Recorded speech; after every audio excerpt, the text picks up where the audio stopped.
A América Latina está literalmente sentada em cima de um tesouro. Minerais, energia, uma biodiversidade incrível. Uma riqueza imensa que, paradoxalmente, nem sempre se traduziu em prosperidade para o seu povo. Vamos investigar a questão central. Esta abundância natural é uma bênção ou uma maldição? Pois é, essa é a pergunta que paira sobre o continente. E para tentar respondê-la, vamos explorar como é que estas riquezas todas moldaram as economias, o meio ambiente e, claro, a vida de milhões de pessoas. Vamos descobrir qual é o verdadeiro custo por detrás de tantas oportunidades. Ok, vamos começar pelo básico. Quando falamos de recursos naturais, estamos a falar de tudo o que a natureza nos dá e que usamos no dia a dia. Existem os renováveis, como a água dos rios e as florestas, que se podem regenerar, e existem os não renováveis, como os minérios e o petróleo, que, uma vez extraídos, não voltam. A América Latina tem os dois tipos, e em grande abundância. Mas de onde vem tanta riqueza? Bom, a geologia do continente é perfeita para minerais valiosos. Os seus rios, como o Amazonas e o Paraná, são gigantescos, ideais para gerar energia limpa. E, claro, a Amazónia, que sozinha abriga cerca de 15% de todas as espécies do planeta. É um verdadeiro motor natural. Agora vamos focar na parte da bênção desta história. A América Latina não é apenas rica em recursos, é uma verdadeira potência que abastece o resto do mundo. Vamos ver a dimensão real deste poder global.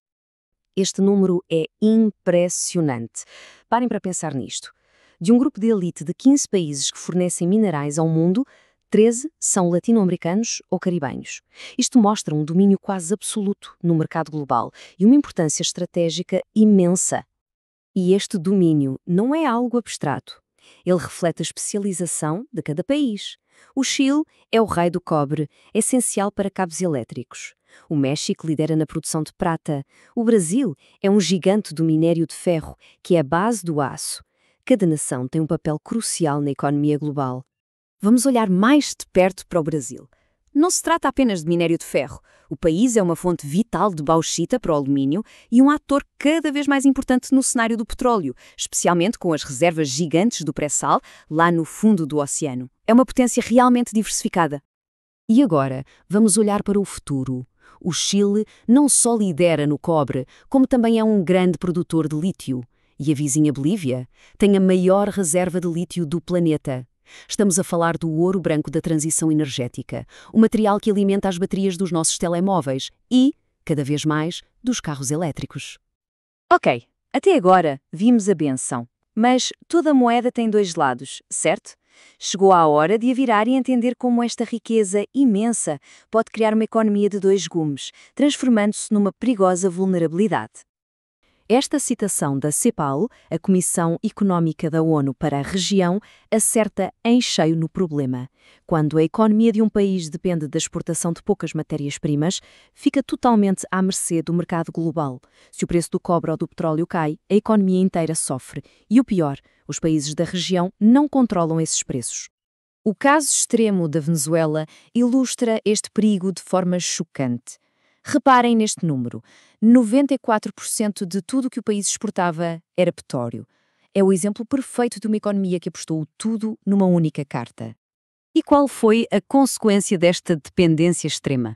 Quando o preço do petróleo caiu e a instabilidade política aumentou, a economia entrou em colapso.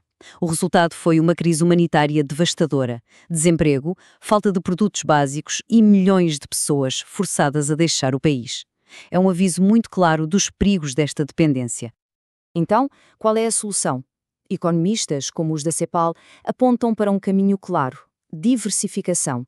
Em vez de depender apenas da extração, os países precisam de desenvolver as suas próprias indústrias, investir em tecnologia. É como uma mesa com várias pernas. Uma economia diversificada é muito mais estável do que uma que se apoia apenas numa. A vulnerabilidade económica é apenas uma parte da maldição. O custo mais profundo e mais doloroso é pago pelo meio ambiente e pelas pessoas.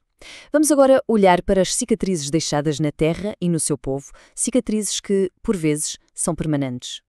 No Brasil, os exemplos são trágicos e bem recentes. Os desastres de Mariana e Brumadinho libertaram um verdadeiro mar de lama tóxica que matou centenas de pessoas e destruiu rios inteiros. E, ao mesmo tempo, na Amazónia, o garimpo ilegal de ouro continua a envenenar as terras e as águas do povo Yanomami com mercúrio. E este problema não acontece só no Brasil. No Peru, na região de Madre de Dios, o garimpo ilegal de ouro está a destruir a floresta e a contaminar os rios, deixando uma paisagem de pura devastação.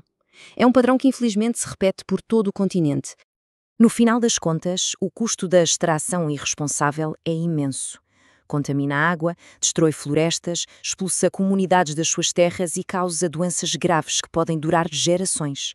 É uma ferida que afeta diretamente a vida das pessoas. Diante de um cenário como este, a pergunta é inevitável. Tem mesmo de ser assim? Existe uma maneira de aproveitar esta riqueza sem destruir o futuro? Vamos explorar se existe de facto outro caminho. Talvez haja uma luz ao fundo do túnel. Vamos olhar para o caso da Codelco no Chile. Sendo a maior produtora de cobre do mundo, seria fácil pensar que ela faz parte do problema. No entanto, a empresa está a tentar ser parte da solução. As suas metas para 2030 são bem concretas e ambiciosas: cortar as emissões de carbono em 70%, reduzir o consumo de água em 60% e reciclar 65% dos resíduos.